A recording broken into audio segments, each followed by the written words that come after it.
When he opened the third seal, I heard the third living creature say, "Come and see." So I looked, and behold, a black horse, and he who sat on it had a pair of scales in his hand. And I heard a voice in the midst of the four living creatures saying, "A quart of wheat for a denarius, and 3 quarts of barley for a denarius, and do not harm the oil and the wine." How much of a threat is coronavirus to the world's food supplies? There are serious warnings of a global shortage as the pandemic spreads. So, how can the availability of food be safeguarded? And can a famine crisis be averted? This is Inside Story.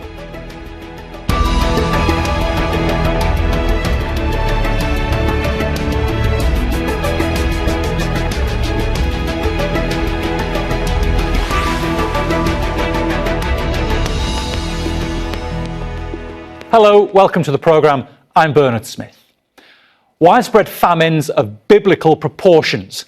The UN is warning COVID-19 could cause an unprecedented humanitarian catastrophe. It says the number of people who can't get enough to eat could double by the end of the year. That's more than 250 million people. 21,000 people already die of hunger every day, and that number could soar if people don't get help. Food supplies are limited by lockdowns and people's incomes are drying up. Poor countries affected by conflict, economic crisis and climate change are particularly at risk. The UN says this could drive a wave of refugees and threatens an exponential rise in social unrest. The World Food Programme has previously been pledged $1.9 billion and is urging donor nations to live up to their commitments. The UN and other organisations working on extreme hunger say 55 countries already facing crisis are now highly vulnerable to the impact of the virus. And last year, 10 suffered their worst food crises to date. They include Afghanistan, Venezuela, South Sudan, Syria, Nigeria and Haiti. Yemen now faces the world's worst malnutrition crisis, and the number of its people acutely short of food is expected to exceed 17 million. The World Food Programme already offers a lifeline to nearly 100 million people. Most are trapped in war zones. But if they can't be reached, the WFP says 300,000 could starve to death every day for the next 3 months. So let's introduce the panel. In Suffolk, in the United Kingdom, we have Jane Howard, a spokeswoman of the World Food Programme. In Kano State, in Nigeria, Kabir Adamu, Managing Director of the Bank of Agriculture. And in Lampeter, in Wales, Patrick Holden, the CEO of Sustainable Food Trust. Welcome to you all. Jane, if I may begin with you. What is the connection between all the global lockdowns we're having and the increasing risk of famine? Help us understand that connection. Well, what we're worried about at the World Food Programme is that this health pandemic could turn into a hunger pandemic, not so much because of the effects of the virus, but because of the economic consequences. Because if people are in lockdown, we know how difficult it is here in the Western world.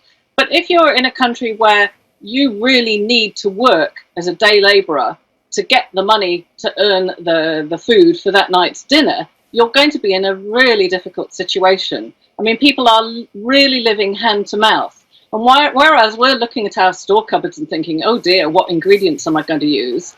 There are people out there who don't have store cupboards and they don't have savings. And that's why they're so vulnerable. And that's why we're so worried.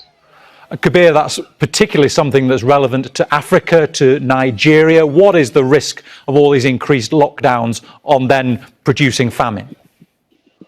Well, it is true, in Africa, particularly in Nigeria, more than 60% of, the population, they live on subsistence farming. And about 40% of, that live in the rural areas. Mobility, is key, to farming, either by way of, rendering the inputs, to the farmers, particularly now that we are at the period of harvest, and then in some, locations in Nigeria, the rainy season has started. So the farming season has actually, started. And therefore, the inputs, that is seeds, fertilizer, agrochemicals, need to get to them, at the right time. In the same vein, to harvests, that had been done needs to be moved, from the farm locations, to the marketplaces. So with this lockdown and curfews, in some, areas, it is a great challenge, to the farmers. And, if they don't sell their produce, to the market, certainly, there will be nothing for them, in the pocket, not to talk of, food in the table. So it's really a great challenge. But I know that in Nigeria, government is doing a lot. Recently, the Honorable Minister of Agriculture made a pronouncement that, farmers will be excused, from the lockdown, to allow them move around, to carry out their farming activities. Jane, do we see there, you were mentioning people who subsistence living, what they earn that day goes to what they eat that night. Is the risk for them of hunger and starvation more of an immediate threat than the coronavirus? I think that we don't really know what's going to happen. We don't know what scale it's going to roll out on. But we know that already in the world there are 821 million people who just struggle from day to day to get the food that they need to live a healthy life. And we know that only this week the Global Report on Food Crises came up with a much, much higher number for the number of people who are acutely hungry. And that was already because of the conflicts in the world, the extreme weather because of climate change, and the economic situation. So now we are realizing that as this crisis unfolds, that the economic consequences could be worse than the actual virus in terms of tipping the people who are at most risk, tipping them over in the edge into possible famine. And we're especially worried, out of the 100 million people that the World Food Programme feeds every year in terms of food assistance and cash, we're really worried about 30 million of those, many of them living in conflict zones or in areas where the economy is not working all that well anyway, and access for food assistance is difficult. Those are really absolutely the people we are most worried about, because those people are just hanging by a thread. And we would really have to act now, come together as the world to do something about that, to stop them being tipped over the edge. So, Patrick, is there a risk as we try and stop the spread of COVID, do we risk tipping people into starvation? Do people risk starving to death when we're trying to stop the spread of COVID-19, Patrick? I think there's no doubt that in the present system, which is highly globalized and based on very large-scale production units, very often exporting to other countries, the collateral damage in the short term on workers who are unable to earn a sufficient income as a result of the interruptions to international trade could be very serious. But I think there's a deeper underlying problem, which is that the globalized systems of food we have are not resilient against shocks. And the COVID pandemic has illustrated the fragility of the food systems, which currently rely on international trade. The food we buy in supermarkets, we have no idea where it comes from, who produced it. They have no loyalty towards us. And as we now know, countries that are facing challenges in relation to food security will put their own populations first, and rightly so. So we need to plan ahead for a different kind of food system structure. Jane, the world has had severe hunger crises before because of whether it's weather, whether it's economic downturn, wars, political instability. What makes this different? Well, I think it's not something that's really been seen since the Second World War. We're used to coping with an emergency caused by a typhoon or a hurricane or an earthquake. We all learned a lot of lessons after the financial crisis of 2008, but it's hitting the world at a time when instead of food security improving over the last couple of decades, we seem to be making quite good progress towards eliminating hunger in the world. But then sadly, the numbers started to go into reverse, partly because of conflict and the growing, evident climate shocks that we're getting used to seeing now. And I think it's coming at a really bad moment. That's what I'm saying. It's coming at and that's why you can't help thinking of it as the perfect storm. And instead of it just being in one country, this virus knows no borders. Indeed, trade is so interconnected now. Everything in the world is interconnected. You have countries like Yemen that are dependent on food imports completely. So if the shipping goes wrong or truckers get the virus, it's going to be difficult for them. But then you've also got many countries in Africa who depend very much on exports such as oil or copper or commodities. And if there's a global recession, then they're going to get hit that way too, in that they will lose their income, they will lose their jobs. And it's the sort of bad timing of having this, the last few years of terrible wars, civil conflict, storms, droughts, floods, the whole lot. It just seems to be hitting all at once. And I think it's true that so far, when a country is confronted like this, whether it's Italy, the UK, the US, I mean, you have to focus on your country 100%. So it's very difficult for the global community to plan ahead and think about how we might come together to respond globally. Kabir, do you get the idea that this is something on a scale that the African continent has not had to deal with before, and it's had more than its fair share of food security crises? Is this something different? No, I think it's a globalized situation. The problem, so it affects every segment of the world. What I see is in Africa, the farmers, in particular, they are a critical partner in food security, and therefore government places so much importance in protecting them. First and foremost, I think, educating them to even understand and, agree, that the virus exists, is, first and foremost. Before now, when it started in China, most of, the farmers are not actually sure of what the virus is all about. Just killing people indiscriminately, is something that has never happened. And, they don't understand, they don't even believe. But now that it has come to our doorstep, people are beginning to say, look, this one is a challenge that has no boundary. And therefore, every one of us, including government, must come together to see how we protect ourselves. And more so, and more critically, the farmers. Fortunately, our farmers, most of them are in the rural areas.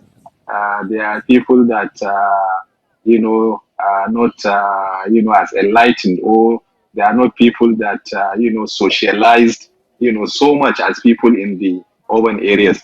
So getting, the virus, restricted from reaching them, I think, it's something that is going to be simpler than dealing with, the urban population. I know that, in Nigeria, for example, the government is so much concerned, about what is happening. And what the Central Bank of Nigeria did, initially was to give moratorium on all loans, agri loans that were given to farmers, so that they can have more time, within which to pay.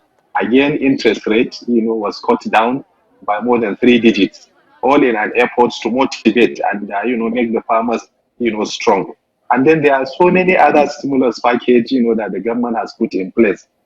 Just last week, the central bank released a 50 billion naira targeted credit facility to household and, small and medium enterprises, that have, adverse effect, as a result of, the COVID, 19. And all these things are going concurrently, to make sure that we make, the farmers and our people stronger, so that we can curb the spread of the disease and also be able to take up the challenge as soon as, the whole crisis is over. All right.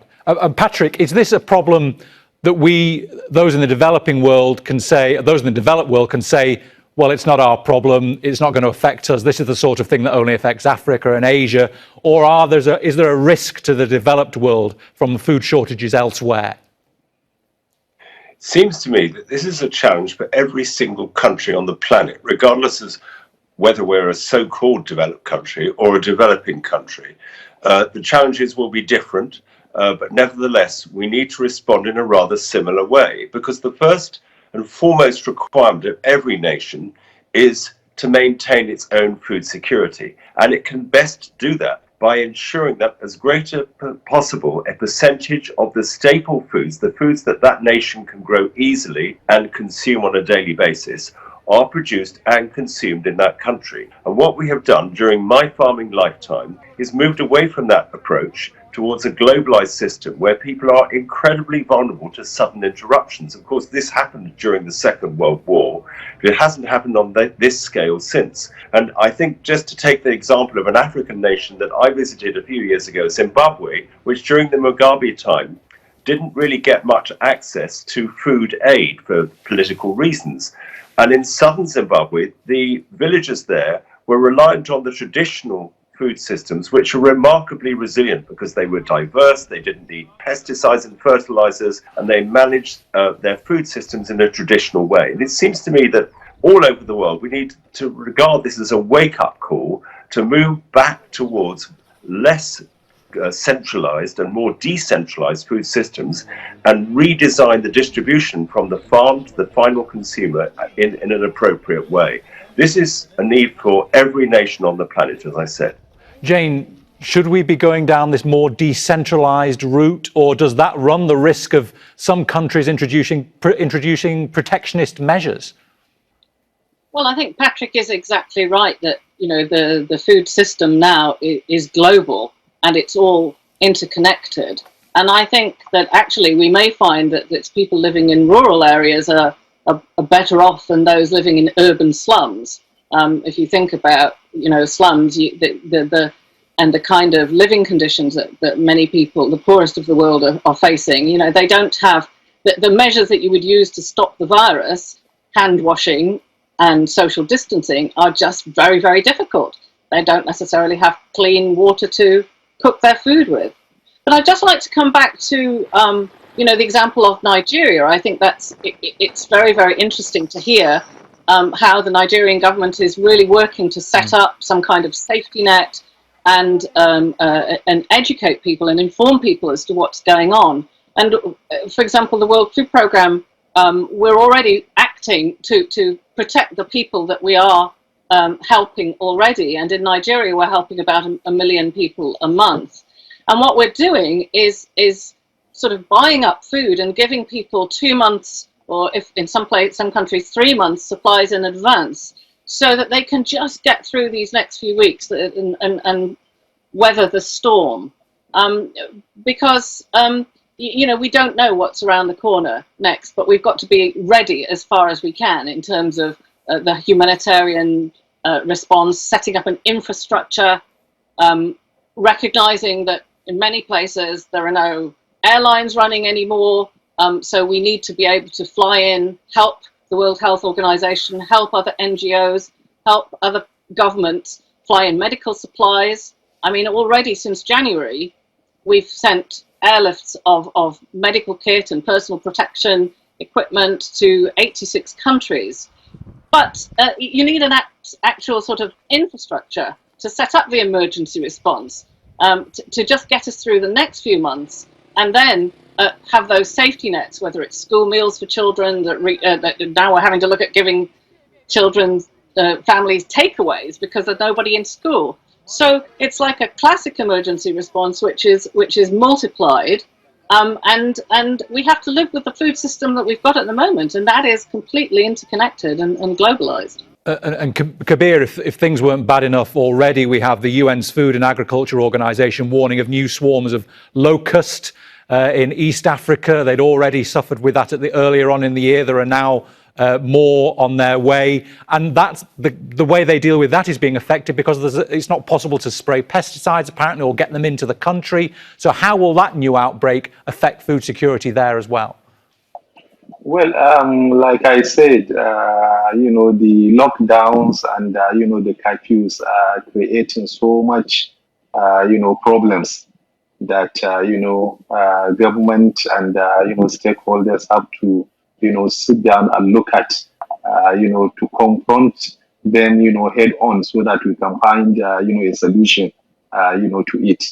I see the post-COVID, era, to be a transforming one in the sense that things will no longer be, the same.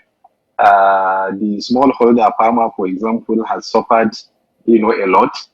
He has seen how, he's deprived, the daily needs, as a result of, this. So definitely things are going to change. The way the value chain and the supply chain is going to react to what has happened, is going to, make the system, more efficient. Programs like, the, FAO, and the rest, have a role to play, in coming out with, solutions to, some of these problems. But I can tell you that, African governments, particularly in Nigeria, they are so concerned. And, on daily basis, conversations are going on to see how these issues can be addressed. All right. And Patrick, do you think that what is happening now is going to be a severe enough of a shock to the system to give us this new way of distributing food, more adaptable and sustainable, that you want to see?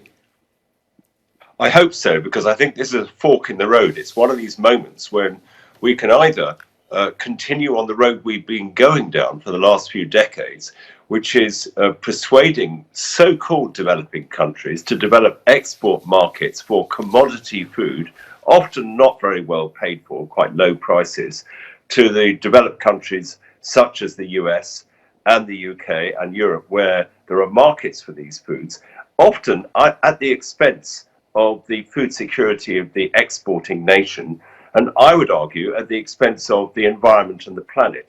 And I think that the new road, which needs to be adopted by the FAO and all countries throughout the planet, is to recognize that actually there should be a form of protectionism, protection of the indigenous people and their staple food supplies. And that is an enlightened form of protection, and it should form the basis of all future international trade. Of course, there should be trade in food. I mean, countries like South Korea or Japan or the Yemen, who have a structural deficiency of being able to feed themselves, will continue to need to import food.